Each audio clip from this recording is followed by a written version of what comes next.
The gavel fell, the sound a dead crack in the suffocating silence of the courtroom.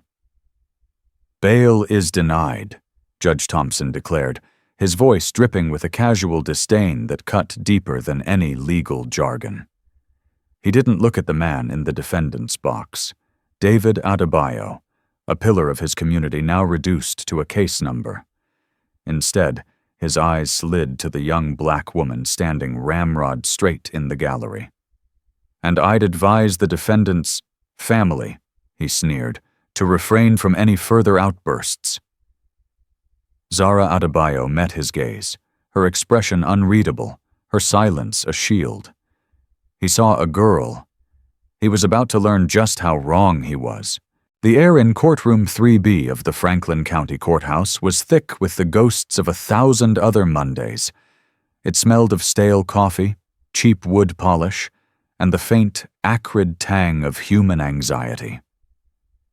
Sunlight, heavy with dust motes, streamed through the tall, arched windows, striping the worn linoleum floors in patterns of bright and shadow.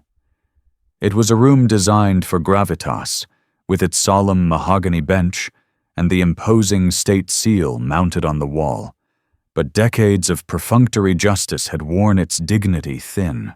Today, the tension was a palpable entity, coiling in the space between the pews. At its center were two people, David Adebayo and his daughter Zara. David, 58, sat beside his court-appointed lawyer, a young, overwhelmed public defender named Michael Stein. For 30 years, David had run the Northwood Community Center, a place that was more than just a building. It was a sanctuary.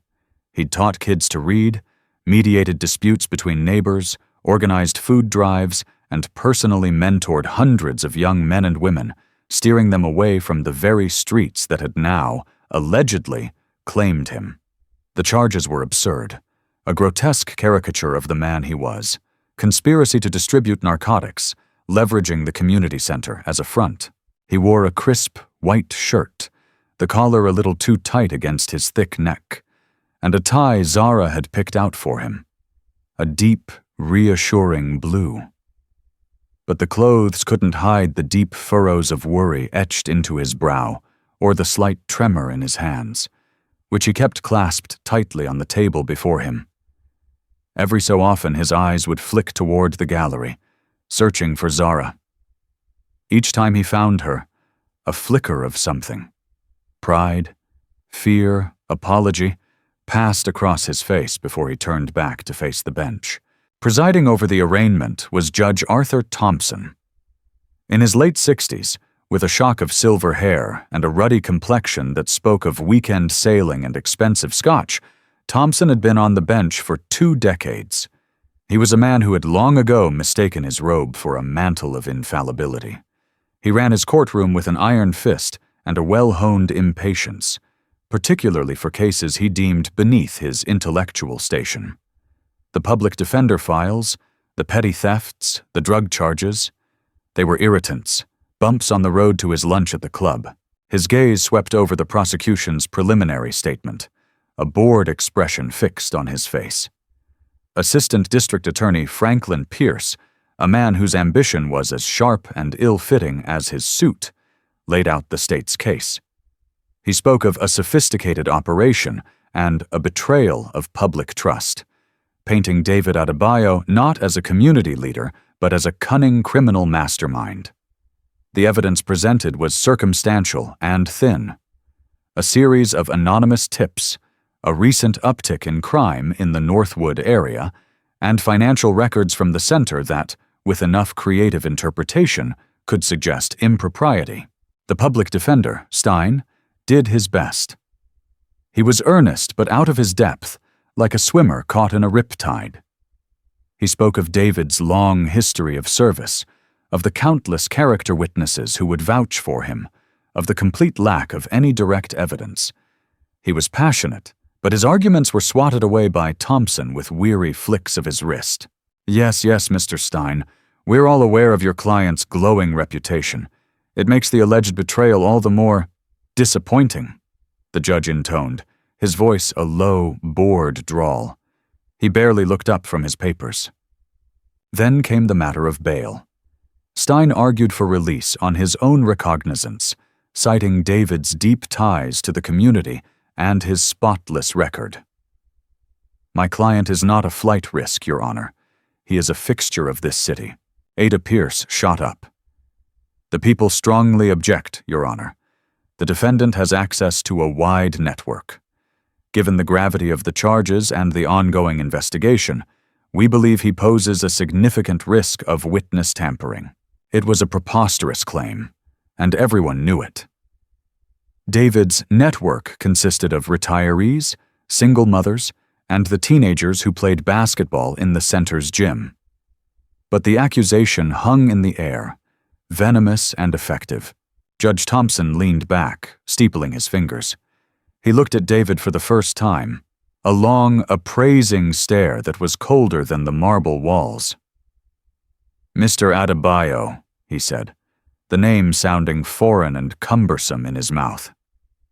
"This court is troubled by the allegations. The Northwood Community Center receives city funding. If these charges are true, this is not just a crime, but a deep and cynical fraud perpetrated on the taxpayers of this county." Zara, sitting in the second row, felt a hot surge of anger. He's already convicted him. She could see the narrative being woven, the simple, ugly story that would be so easy for a jury to believe. The trusted black leader who was secretly a charlatan. It was a tale as old as the country itself. From the moment she had entered the courtroom, Zara had been a study in stillness. At 22, she possessed a preternatural composure that people often mistook for aloofness. She was slender, with her hair pulled back in a neat, intricate braid that fell down her back. She wore a simple, dark gray dress, the kind of attire that was meant to be invisible. But she was not invisible. Her presence was a quiet, humming force in the room. Her eyes, dark and intelligent, missed nothing. The prosecutor's nervous tick, the way her father's lawyer kept shuffling his papers, the judge's dismissive glance at his watch. She had felt the eyes of the court officers on her when she came in, the subtle shift in their posture. She saw the other lawyers in the pews give her a cursory glance before turning back to their briefcases, dismissing her as just another worried family member, another piece of emotional collateral in the day's proceedings. When Stein's plea for bail was so easily dismissed, a woman in the row behind Zara let out a small, sharp gasp. It was Mrs. Gable, who had run the after-school tutoring program with David for 15 years. That was the outburst that drew Judge Thompson's ire. His gaze snapped up from the bench, bypassing the elderly woman and landing squarely on Zara. It was a deliberate choice, a targeting. In his eyes, she was the focal point of the family, the one whose composure seemed most like a challenge. "Bail is denied," he said, the words a hammer blow. He paused, letting the weight of the decision settle. "The defendant will be remanded into custody until the preliminary hearing." Then he fixed his gaze on her. "And I'd advise the defendant's family," he said, the pause before family, a calculated insult, to refrain from any further outbursts. "This is a courtroom, not a community meeting. Decorum will be maintained." The humiliation was sharp and public. He had addressed the entire gallery through her, using her as a proxy to scold them all. He had painted them as an unruly mob, and her as their silent, defiant leader. The blood rushed to her ears, a roaring sound that momentarily drowned out the sterile hum of the courtroom's fluorescent lights. Her hands, resting in her lap, curled into fists, her nails digging into her palms. The pain was a grounding force, an anchor in the swirling sea of her fury. She did not break his gaze. She did not flinch or look away. She simply held it, her dark eyes reflecting the harsh overhead lights. In that silent, charged moment, a vow was made. It was not a vow of revenge, but of reckoning. Judge Thompson saw a grieving daughter, a powerless girl in a simple gray dress. He had no idea he was looking at the architect of his own unraveling. The gavel had echoed, but Zara knew with a certainty that chilled her to the bone that the final sound in this story would be the crashing down of the system he so arrogantly represented. The moment court was adjourned, the room dissolved into a muted chaos of shuffling feet and whispered conversations. The press, a small pack of local reporters who had sniffed out the scent of a story, a fallen community hero, scribbled furiously in their notebooks. Michael Stein, looking deflated, leaned over to say something to David, but his words were lost as two burly deputies moved in.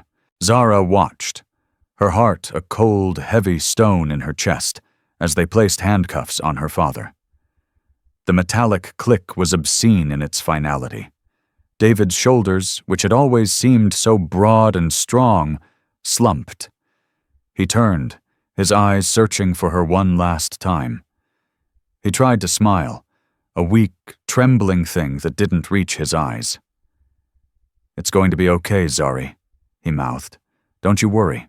She gave him a single, sharp nod. It was a promise. "I'm not worried, I'm working."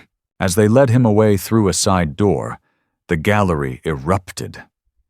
Mrs. Gable was openly weeping now, comforted by two other women from the center. A young man David had mentored, now a successful contractor, slammed his fist into the wooden pew in front of him, cursing under his breath. They were good people, their emotions raw and honest. But raw emotion, Zara knew, wouldn't free her father. It was a fire that provided heat, but no light. What she needed was a laser. She moved through the crowd with a quiet grace, touching Mrs. Gable's arm gently. "We'll get him home," she said, her voice low and steady, a calm anchor in their storm of grief. She guided them out into the wide, echoing hallway, away from the prying eyes of the reporters. "What do we do, Zara?" asked Jamal, the contractor. "We can protest. We can call the news. Let everyone know what a sham this is." Zara shook her head. "Not yet. Protests will be dismissed as noise. The news will report the DA's version of the story. They've been fed a narrative. Right now we can't fight their story. We have to write our own, and we have to do it with facts they can't ignore." Her composure was unsettling to them. They wanted fire and brimstone. She was offering them a blueprint. They saw it as a lack of passion, but it was the exact opposite. Her passion was a controlled burn, a forge inside her, hot enough to shape steel. This resolve hadn't been born in the last 24 hours. It had been forged over a lifetime, tempered by the quiet lessons of her father and the harsh realities of the world they inhabited. David Adebayo had raised his daughter to see the world not just as it was, but as it should be, and to understand the mechanics of power that kept the two from aligning. He taught her chess when she was 6, not just as a game, but as a lesson in strategy. "Never make a move without thinking 3 steps ahead, Zari," he'd say, tapping his finger on the board. "And always, always protect your king." Her mother, an attorney for the Innocence Project who had passed away from cancer when Zara was 16, had taught her the language of the law. Not the lofty ideals taught in classrooms, but the real, messy, often brutal application of it in courtrooms like 3B. She'd come home some nights, her briefcase full of files, her face etched with a weary frustration. She'd talk about prosecutors who withheld exculpatory evidence, about judges who slept through defense arguments, about the crushing weight of a system designed for expediency over justice. "The law is a tool, Zara," she had told her, her voice laced with a fierce love. "It can be used to build a house or to tear one down. Never forget who is holding the hammer." Zara had inherited her father's strategic mind and her mother's legal acumen. It was a potent combination. While her friends were going to parties, she was reading case law. While they were planning their futures, she was deconstructing the past, poring over the files from her mother's old cases, learning how wrongful convictions were built. brick by painstaking brick. After her mother's death, that academic interest had solidified into a life's mission. She'd finished high school at the top of her class and had been accepted to Howard University's pre-law program on a full scholarship. But she didn't go. To everyone's surprise, she had enrolled in a lesser-known, highly intensive paralegal and investigative journalism program at a small college in D.C. "Law school teaches you how to argue the facts," she explained to her father. "I want to learn how to find them." For the past 4 years, she had lived a quiet, almost monastic existence. She'd learned how to read financial statements, how to file Freedom of Information Act requests, how to conduct interviews that slowly peeled back layers of deception. She learned that the most damning information was rarely found in a dramatic confession. It was buried in the footnotes of a budget report, in the metadata of an email, in the casual lie of a witness who didn't realize they were being recorded. When the police had raided the community center, arresting her father in a blaze of flashing lights, her shock had lasted only a few minutes. Then, the training took over. While the community was reeling, she was observing. She noted the name of the lead detective, the number on the warrant, the exact documents they seized. Her mind was already building a file, creating a flowchart of the prosecution's likely strategy. Now, back at her father's small, tidy house, the scent of his pipe tobacco still lingering in the air, she set to work. The living room became her command center. She pushed the family photos and stacks of magazines off the coffee table and laid out a fresh legal pad. At the top, she wrote 3 names: Judge Arthur Thompson, Ada Franklin Pierce, Detective Frank Miller. These were the architects of her father's cage. She would understand them, not as monsters, but as men. Men with histories, with ambitions, with weaknesses. Her first call was to Michael Stein. The young public defender was in his cluttered office, sounding exhausted but grateful to hear from her. "Zara, I am so sorry. I pushed as hard as I could." "I know you did, Michael," she said, her tone professional, not accusatory. "I need a copy of the full discovery file as soon as you have it. The warrant, the affidavit, the list of evidence seized, the names on the anonymous tips. Of course, it might take a day or two to get it all from the DA." "Push for it," Zara said, a new, hard edge to her voice. "File a motion to compel if you have to. They'll try to slow walk it. Don't let them." There was a pause on the other end of the line. You sound like you know what you're doing. My mother was Eleanor Vance." The silence that followed was profound. Stein finally cleared his throat. "Eleanor Vance was your mother? She was a legend. I studied her cases in law school." The deference in his voice was immediate. He was no longer talking to a client's worried daughter. He was talking to the progeny of a legal giant. "Good," Zara said. "Then you know what she'd expect. I need you to file a motion for a gag order. Pierce is going to want to try this case in the press. We can't let him control the narrative. I also need you to request Judge Thompson's recusal." "Recusal? On what grounds?" Stein asked, stunned. "He's on the board of trustees for the Mariners Club, the yacht club where Ada Pierce's father is the Commodore. They have a clear conflict of interest. It will be denied, of course. Thompson will never recuse himself, but I want it on the record. I want his arrogance on the record." Stein was scribbling furiously. Okay, I can do that. Zara, anything else?" "Yes," she said, her eyes scanning the names on her legal pad. "Start pulling every case Judge Thompson has presided over for the past 5 years involving a non-profit organization. I want to see his sentencing patterns. And run a check on Detective Miller. See how many of his anonymous tips have led to convictions, and how many of those convictions were later overturned." She hung up, the quiet hum of the refrigerator filling the silence. She was not just defending her father. She was putting the system itself on trial. Judge Thompson, in his casual, arrogant dismissal, had made a critical error. He had mistaken her silence for weakness. He thought he was presiding over the arraignment of David Adebayo. He had no idea that his own was just beginning. In the week that followed the arraignment, a suffocating quiet descended upon the Adebayo household. It was the quiet of absence, a silence that amplified every ticking clock and creaking floorboard. David's worn armchair sat empty. His half-finished crossword puzzle lay on the side table, a poignant testament to a life abruptly paused. The community, in its well-meaning grief, called constantly.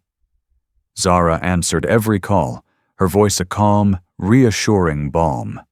She thanked them for their prayers, accepted their offers of casseroles, and gently deflected their questions with practiced efficiency. "We're taking it one day at a time," she would say. "The legal process is slow, but we have faith." Faith, however, was not her strategy. Action was. While the world saw a daughter in mourning, Zara was a ghost in the machine, moving silently through the digital and paper trails of the city's bureaucracy. Her father's living room was now wallpapered with timelines, printouts of city budgets, and intricate diagrams connecting names to shell corporations. She slept in 4-hour shifts, sustained by lukewarm tea and a cold, burning sense of purpose. Her work was meticulous, methodical, and utterly invisible. Her first target was the foundation of the prosecution's case, the anonymous tips. The discovery file, which Michael Stein had managed to secure with surprising speed after she'd mentioned her mother's name, listed 3 separate tips called into Detective Frank Miller's hotline over a period of 2 months. The tips were vague, alleging suspicious late-night activity at the Northwood Community Center. To an overworked DA, this was enough to secure a warrant. To Zara, it was a loose thread. She started with Miller. Using a public records database she'd subscribed to with her student discount, she pulled his personnel file.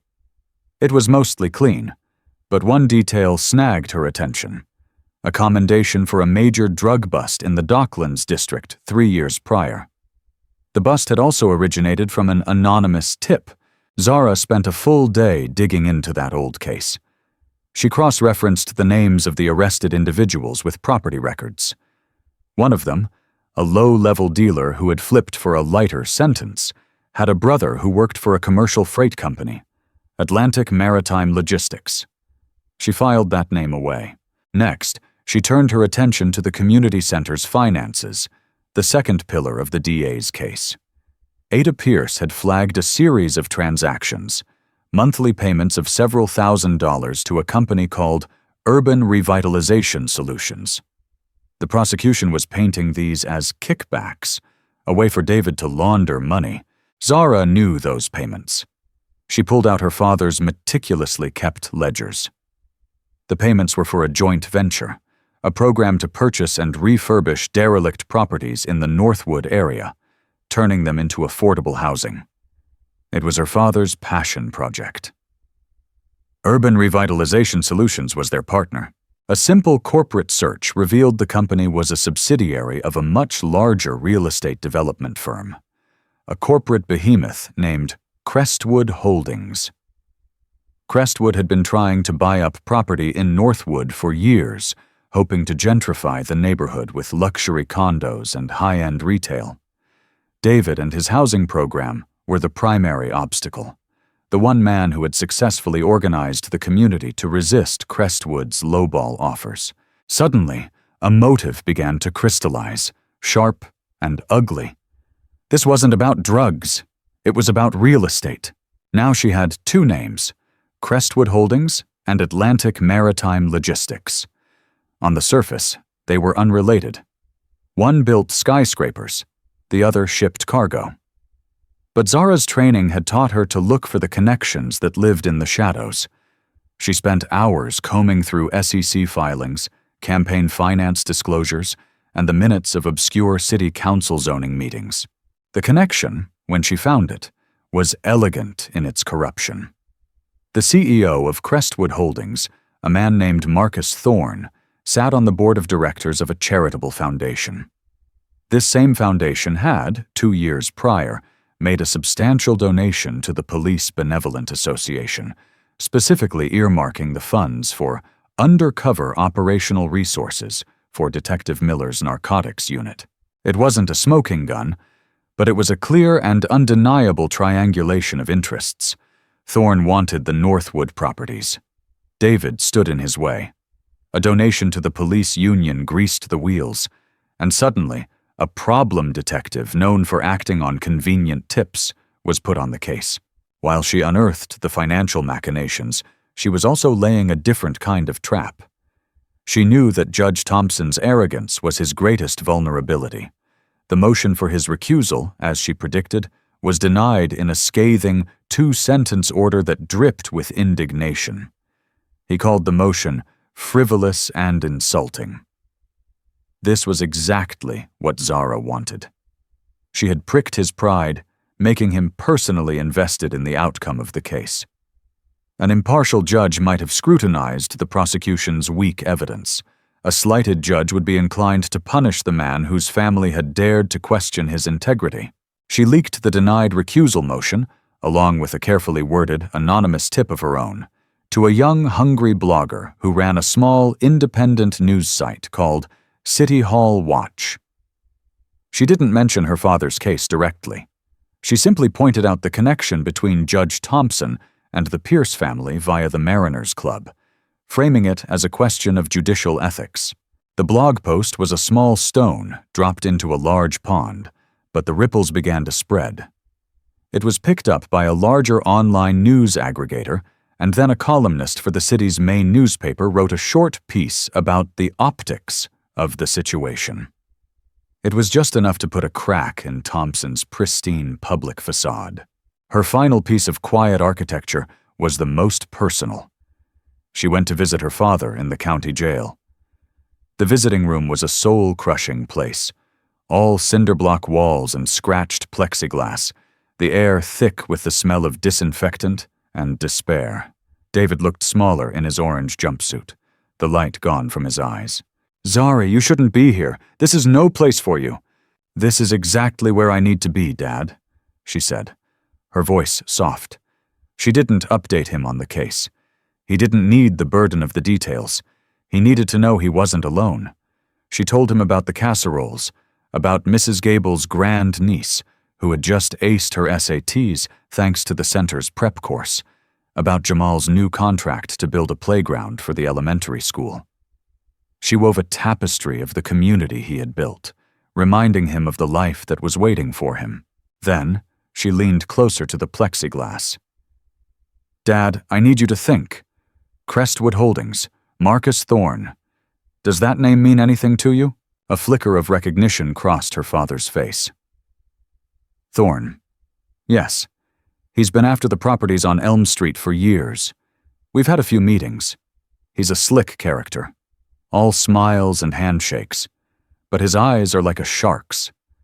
The last time we spoke, he told me I was being sentimental, that I was standing in the way of progress. He said progress always wins, one way or another. Did he ever threaten you?" David shook his head. "Not in so many words. It was more a warning. He said it would be a shame if the city decided the neighborhood wasn't worth investing in anymore. If, it got a reputation for being unsafe. If it got a reputation for being unsafe. The anonymous tips, the convenient drug charges. It was all falling into place. Before she left, she slid a book through the slot in the plexiglass. It was a well-worn copy of The Count of Monte Cristo. Her father looked at her, a question in his eyes. "Just some reading to pass the time," she said. "Pay attention to the details. It's all about the long game." As she walked out of the jail, leaving the oppressive grayness behind, Zara felt a grim sense of satisfaction. The pieces were on the board.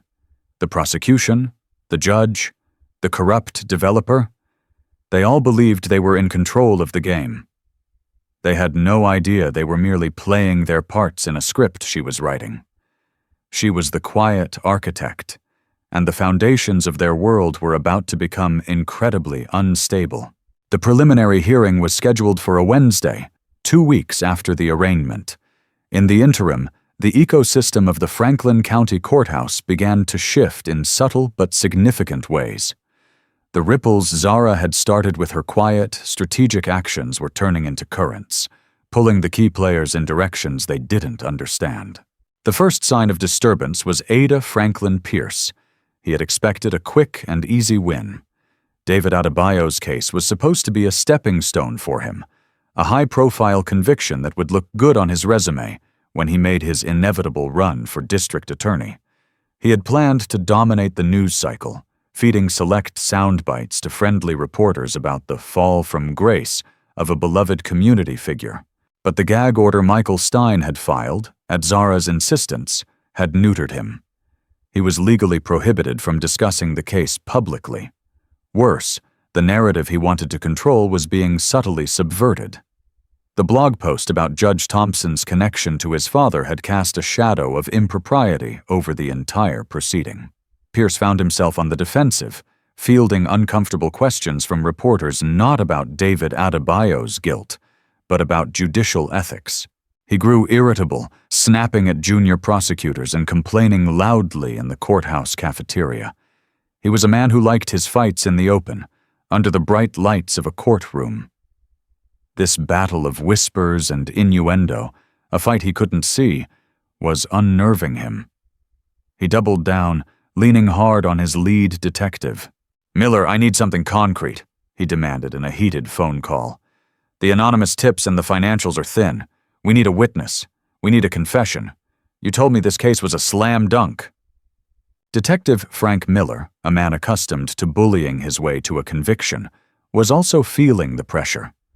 His anonymous tips were usually enough to secure a warrant and intimidate a suspect into a plea bargain. But the Adebayo case was different. The defense wasn't rolling over. In fact, they were pushing back in ways he hadn't anticipated. Stein, emboldened by Zara, had filed a blizzard of motions. A motion to disclose the identity of the confidential informants. A motion to suppress the evidence seized from the community center, arguing the warrant was based on an insufficient affidavit. A motion requesting Detective Miller's complete case history. Each motion was a paper cut, a small annoyance that, taken together, was becoming a significant wound. Miller was spending more time filling out paperwork and consulting with the DA's office than he was building a case. The whispers followed him, too. Other detectives in the squad room would go quiet when he walked in. They'd read the blog posts.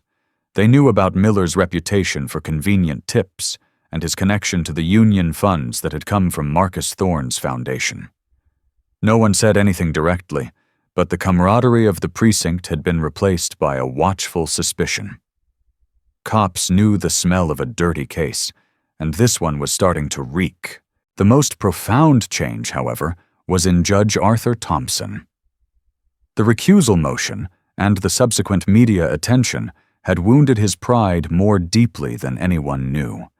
He saw it as an attack on his authority, a stain on his legacy. He became obsessed with the case, poring over the file in his chambers, his rulings on Stein's motions growing increasingly curt and hostile. He was determined to prove the motion had been frivolous by ensuring David Adebayo was convicted swiftly and decisively. His law clerk, a sharp young woman named Clara, noticed the change. The judge, normally aloof and disengaged, was now micromanaging every aspect of the case. "Did you see this, Clara?" He'd fume, holding up another motion from Stein. "They're questioning the chain of custody for the financial records, the audacity, as if Detective Miller, a 20-year veteran, wouldn't know how to handle evidence." Clara, who had her own quiet doubts about the case, said nothing. But she saw the way Thompson's jaw tightened whenever the Adebayo name was mentioned. He was no longer a neutral arbiter of the law, he was a combatant, and Zara had cast him perfectly. Zara herself remained a phantom. She did not attend any of the motion hearings. She stayed away from the courthouse, communicating with Stein only through encrypted emails and brief phone calls. Her absence was as strategic as her actions. Pierce and Thompson began to view Stein, the earnest but unremarkable public defender, as the source of their problems. They underestimated him, seeing him as a puppet, never once considering the true identity of the puppeteer. The day before the hearing, Zara made her move. She packaged her research, the links between Marcus Thorne, Crestwood Holdings, the Police Foundation, and Detective Miller's old cases, into a neat, verifiable file. She included David's account of his last conversation with Thorne, framing it as a veiled threat. She made 2 copies. The first she sent to the independent blogger at City Hall Watch, again, anonymously. The subject line was simple: "Follow the money, the people versus David Adebayo." The second copy required a more delicate touch. She had learned from her mother that sometimes the most powerful allies were on the inside.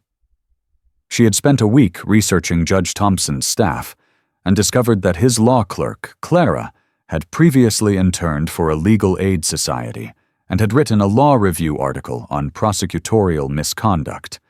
She was an idealist, trapped in a cynic's chambers. Zara waited in the evening, sitting in her car across the street from the courthouse. She watched as Clara left for the day, a heavy satchel slung over her shoulder. Zara approached her as she was waiting for the bus, not as a specter in the dark, but as a fellow young woman. "Clara," she said, her voice even. The clerk was startled. "Yes? Do I know you?" "My name is Zara Adebayo." Clara's eyes widened in recognition. She took a half-step back, her hand tightening on her bag. I can't talk to you. It's ex parte communication. I could be disbarred." "I'm not here to talk about the case," Zara lied smoothly. "I'm here to give you something. What you do with it is your own choice." She held out a plain manila envelope. "My mother was Eleanor Vance. She used to say that the law is a shield. But sometimes, the people holding the shield are the ones you need to be protected from. This is for your own information. It's a matter of public record if you know where to look." Clara hesitated, her eyes darting around the empty street. Her career, her entire future, was balanced on this one moment. But the mention of Eleanor Vance, a hero of hers, and the quiet dignity in Zara's eyes, swayed her. She took the envelope. "I never saw you," Clara whispered, before turning and quickly walking away. Zara watched her go, then drove home. The trap was set. The whispers in the halls were about to become a roar. The next day, in courtroom 3B, the performance would begin. And Judge Thompson, in his arrogance, had no idea he was about to be the star of the show. The morning of the preliminary hearing, courtroom 3B was standing room only. The whispers had done their work. The City Hall Watch blog had published Zara's information dump late the night before, and the story had exploded online. The headline was incendiary. "Is a real estate mogul using the DA's office to silence a community leader?" It didn't make direct accusations, but it laid out the connections: Thorne, Crestwood, the police donation, Miller's history, in a damning connect-the-dots fashion. Every news outlet in the city was now present, their satellite trucks parked in a neat row outside the courthouse. The gallery was packed not just with David's supporters, but with lawyers, activists, and city officials, all drawn by the scent of scandal. Judge Thompson entered the courtroom with a thunderous expression. The article had been a direct assault on his authority and the sanctity of his courtroom. He saw the packed gallery not as a sign of public interest, but as a mob, and he was determined to put them in their place. His gaze swept the room, looking for Zara, but she was not there. The proceedings began. Ada Pierce, looking pale and sleep-deprived, called his first and only witness, Detective Frank Miller. Miller took the stand with a practiced swagger, but his eyes betrayed his nerves. He recounted the official story: the anonymous tips, the financial irregularities, the arrest. Pierce led him through a series of softball questions, trying to build a narrative of diligent police work.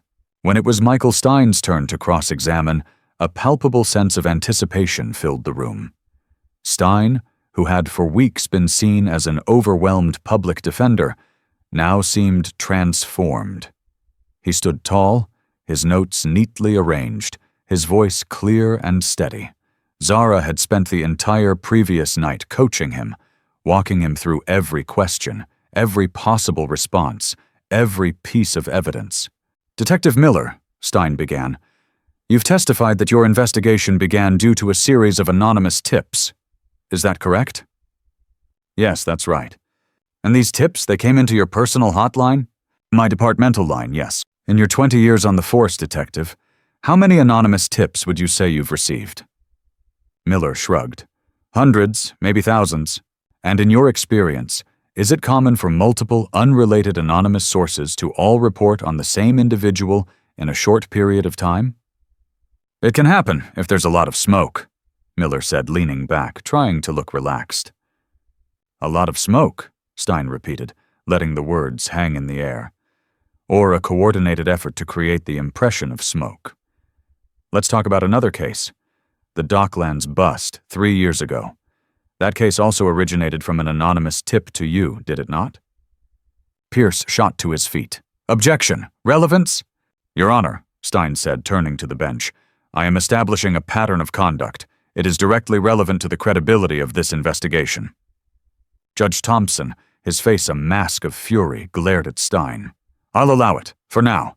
But get to the point, Mr. Stein." Stein turned back to Miller. "The key witness in that case, a Mr. Carlos Ruiz. His brother worked for Atlantic Maritime Logistics, correct?" Miller shifted uncomfortably. "I believe so. And Atlantic Maritime Logistics is the primary freight carrier for Crestwood Holdings, is it not?" The name dropped into the room like a grenade. Miller's face went white. I wouldn't know." "You wouldn't know," Stein pressed, his voice rising. "Detective, are you aware that the CEO of Crestwood Holdings, Marcus Thorne, is a primary benefactor of a police foundation that has directly funded your unit's operations?" "Objection!" Pierce shouted, his voice cracking. "Counsel is testifying." "Sustained!" Thompson barked, his gavel cracking down. "Mr. Stein, this is not a conspiracy forum. Present facts or I will hold you in contempt." Stein nodded calmly, unfazed. "My apologies, Your Honor. I will." He walked back to his table and picked up a file. "I would like to enter into evidence the sworn affidavit of Mr. David Adebayo, detailing a conversation with Mr. Marcus Thorne, in which Mr. Thorne stated it would be a shame if the Northwood neighborhood developed a reputation for being unsafe shortly before these anonymous tips materialized. At that moment, the main doors of the courtroom swung open. All heads turned. Framed in the doorway was Zara Adebayo. She was no longer wearing the simple, invisible gray dress. She was dressed in a perfectly tailored black pantsuit, her hair pulled back in a severe, professional bun. She walked down the center aisle, not with the hesitation of a spectator, but with the confident stride of a seasoned professional. She wasn't heading for the gallery. She was heading for the bar. She stopped beside Michael Stein, placed a hand on his shoulder, and then addressed the court. Her voice was not loud, but it was so clear and infused with such authority that it cut through the stunned silence. "Your Honor," she began, her eyes locked on Judge Thompson, "my name is Zara Vance Adebayo." She let the Vance hang in the air for a moment. Thompson's eyes widened slightly. He remembered Eleanor Vance. Everyone did. "For the past 2 years," she continued, "I have been working under the direct supervision of the Department of Justice's Civil Rights Division, as part of a federal task force investigating patterns of municipal corruption. Specifically, we have been looking into the weaponization of law enforcement and judicial processes by private interests for the purpose of real estate development." The courtroom froze. Reporters were scrambling, their fingers flying across keypads. Ada Pierce looked as if he was going to be physically ill. Detective Miller seemed to shrink on the witness stand. Zara continued, her voice cold and precise. "Our investigation has identified a clear pattern of collusion between Crestwood Holdings, specific officers within the Franklin County Police Department, including Detective Miller, and, regrettably, members of the judiciary who have demonstrated a clear bias in cases related to Crestwood's business interests. She looked directly at Judge Thompson, her gaze unwavering. Judge Thompson, your documented financial and social ties to the Pierce family, who are themselves significant investors in several of Crestwood's subsidiary companies, constitutes a gross violation of judicial canon. Your refusal to recuse yourself, despite these clear conflicts, has moved this from a matter of ethics to a matter of obstruction. She turned slightly, acknowledging the federal marshals who had quietly entered the courtroom behind her and were now standing, grim-faced, against the back wall. Detective Miller is under investigation for fabricating evidence and witness tampering. Ada Pierce is under investigation for malicious prosecution. And you, Judge Thompson, she said, her voice dropping to an icy, deliberate tone, are being investigated for conspiracy and judicial misconduct. She placed her briefcase on the counsel table and opened it. The Department of Justice is hereby filing a motion to dismiss all charges against Mr. David Adebayo with prejudice. Furthermore, we will be petitioning for an independent federal inquiry into the Franklin County District Attorney's Office and judiciary. The courtroom was utterly, completely silent. The only sound was the frantic clicking of cameras from the press box. Judge Thompson sat motionless on the bench, his face ashen, his gavel lying untouched before him. The power in the room had not just shifted. It had been completely and irrevocably reversed. He had looked at a young black girl and seen a victim. He had refused to see the federal investigator, the daughter of a legal legend, the quiet architect who had just dismantled his entire world, piece by meticulous piece. The court, and everyone in it, was frozen in the face of a reckoning they never saw coming. The immediate aftermath of Zara's revelation was a controlled detonation. The silence in the courtroom broke, not into a roar, but into a wave of sharp, indrawn breaths and frantic, whispered exchanges. The federal marshals at the back of the room were no longer passive observers. They moved with a quiet, efficient purpose, their presence a clear signal that the authority in the room had been usurped. Judge Thompson remained on the bench. A man turned to stone. The ruddy confidence had drained from his face, leaving behind a pasty, slack-jawed shock. His world, built on decades of assumed deference and unchecked power, had crumbled in the space of 5 minutes. He stared at Zara, his eyes filled with a mixture of disbelief and a dawning, terrifying comprehension. He had made the most profound miscalculation of his life. Ada Franklin Pierce was the first to break. He stumbled back from the prosecution table, his face slick with sweat, and began muttering to one of the junior lawyers beside him. His ambition had just spectacularly imploded. He was no longer a rising star. He was a co-conspirator, his name forever linked to a federal corruption probe.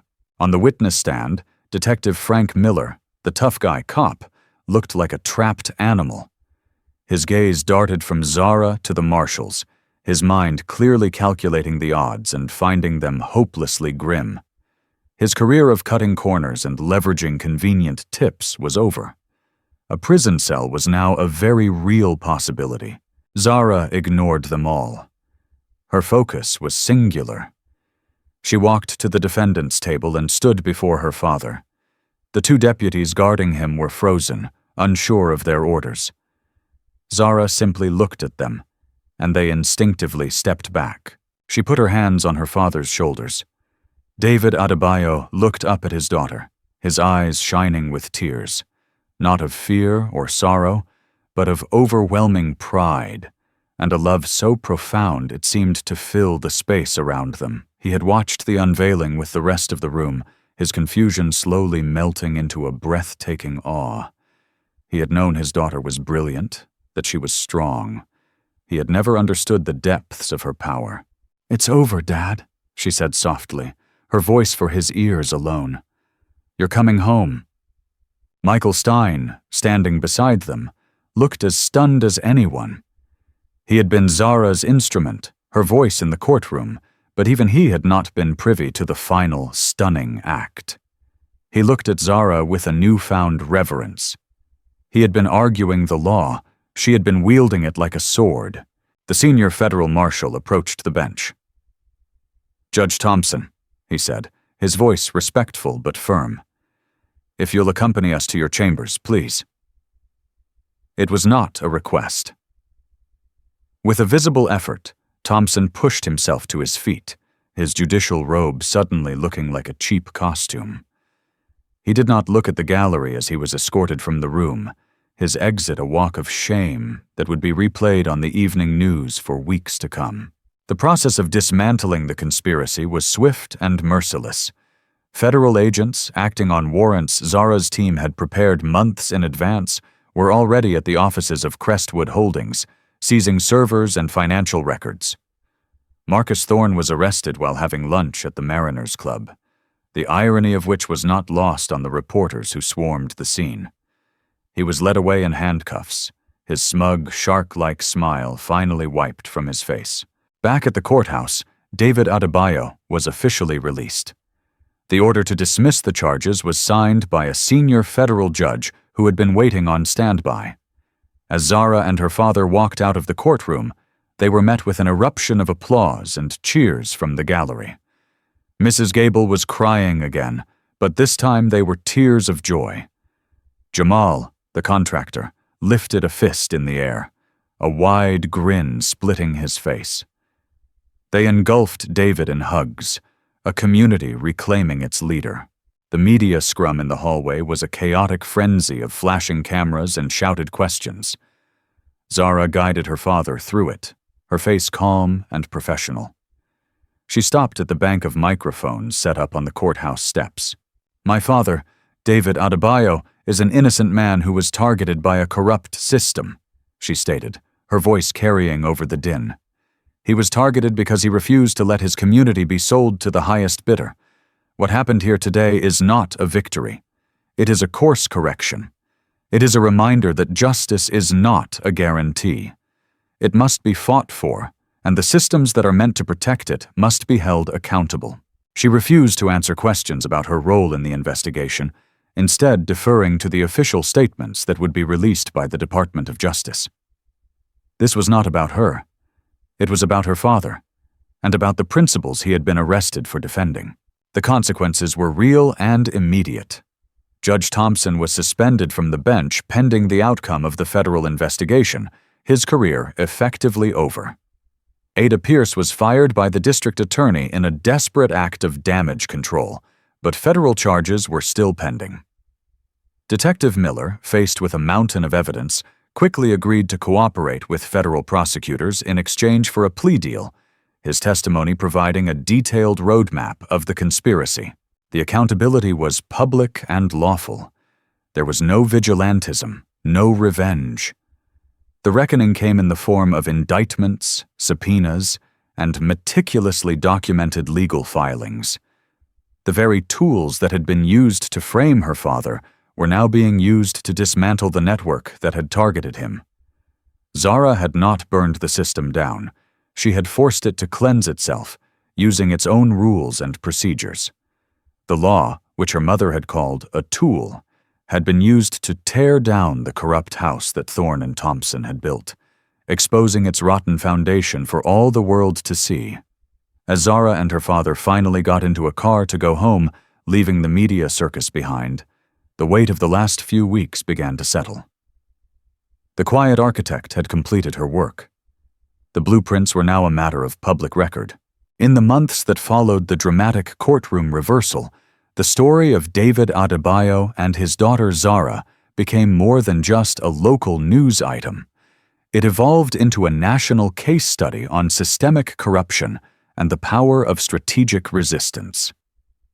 The federal investigation, which Zara had quietly spearheaded, continued to expand, its tentacles reaching into unexpected corners of the city's political and financial infrastructure. But Zara's goal had never been solely about punishment. It was about reform. The seeds of change she had planted were beginning to grow, nurtured by the harsh glare of public scrutiny.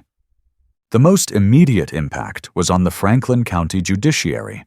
The investigation into Judge Thompson exposed not just his personal corruption, but a pervasive culture of cronyism and ethical laxity. This led to the formation of a state-level judicial review task force. Their mandate was sweeping: to overhaul the process for assigning cases, to strengthen conflict of interest regulations, and to implement a system of anonymous review where clerks and other court staff could report judicial misconduct without fear of reprisal. The Thompson Rule, as it became unofficially known, was a new piece of legislation making it mandatory for judges to disclose any and all board memberships and significant social affiliations on a publicly accessible database. The era of deals being made at the yacht club was over. The district attorney's office underwent a similar, painful self-examination. The scandal forced the incumbent DA into early retirement, and the subsequent special election was dominated by a slate of reform-minded candidates. The winning candidate, a former public defender named Maria Flores, ran on a platform of creating a dedicated Conviction Integrity Unit, CIU.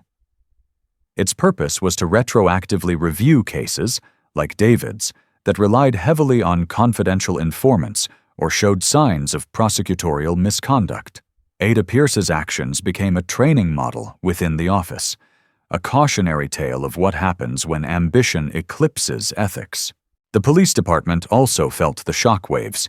Detective Miller's cooperation exposed a long-standing practice of tip shopping, where detectives would cultivate favored, often unreliable, informants to build cases that fit a desired narrative. The FCPD, under intense pressure from the DOJ and City Council, disbanded Miller's unit and instituted a new, much stricter protocol for the vetting and use of confidential informants, a policy modeled directly on DOJ best practices.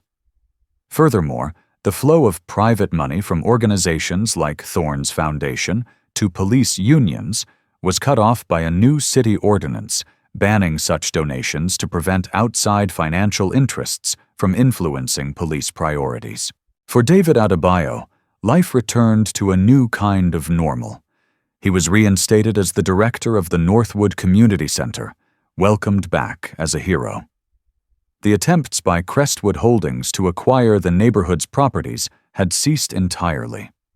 The company was mired in litigation and bankruptcy proceedings, its name synonymous with corporate malfeasance.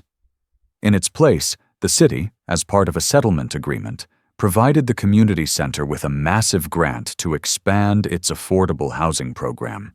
David's dream, the very thing that had made him a target, was now being realized on a scale he had never imagined. He was a more somber man, however. The ordeal had left its mark. He walked with the same dignity, but his eyes held a new wisdom, a deeper understanding of the fragility of justice. He spoke more frequently about the need for vigilance and community solidarity, his personal story serving as a powerful lesson for the young people he mentored. Zara did not return to the shadows. While she shunned the media spotlight, she accepted a permanent position with the Department of Justice. She didn't want to be a prosecutor, a public face in the courtroom. She chose to work within the Civil Rights Division's Special Litigation Section, the very unit that had given her the authority to conduct her investigation.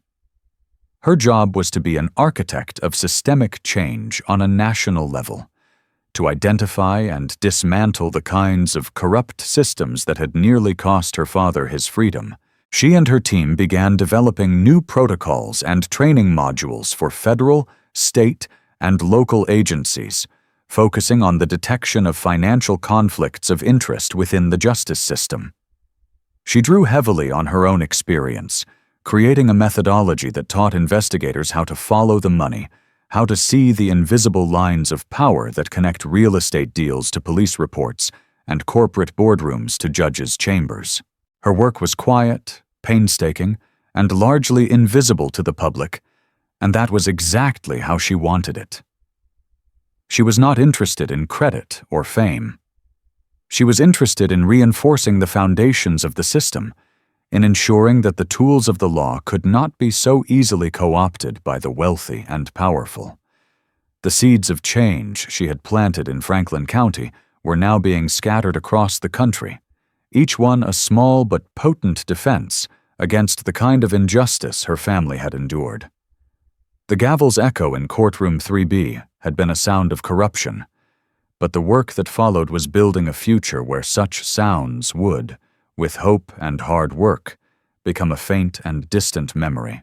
The story of David and Zara Adebayo became a quiet legend, a case file studied in law schools not for its flashy courtroom drama, but for its elegant, systemic dismantling of injustice. The Thompson Rule and the Franklin County Conviction Integrity Unit became models for municipalities nationwide, tangible changes born from one woman's refusal to break. The Northwood Community Center flourished, its new housing wing a testament to a community's resilience. Zara Vance Adebayo never argued another case in open court. Her battleground was the intricate architecture of policy and regulation, her victories measured in amended statutes and reformed departments. Her father's case was a stark reminder that systems are not monolithic. They are composed of people, and people can be held to account. The silence, the story teaches us, is not always empty. Sometimes it is the space where the most meticulous plans are laid. What injustice have you witnessed in silence? What is the first, quiet step you can take to bring it into the light?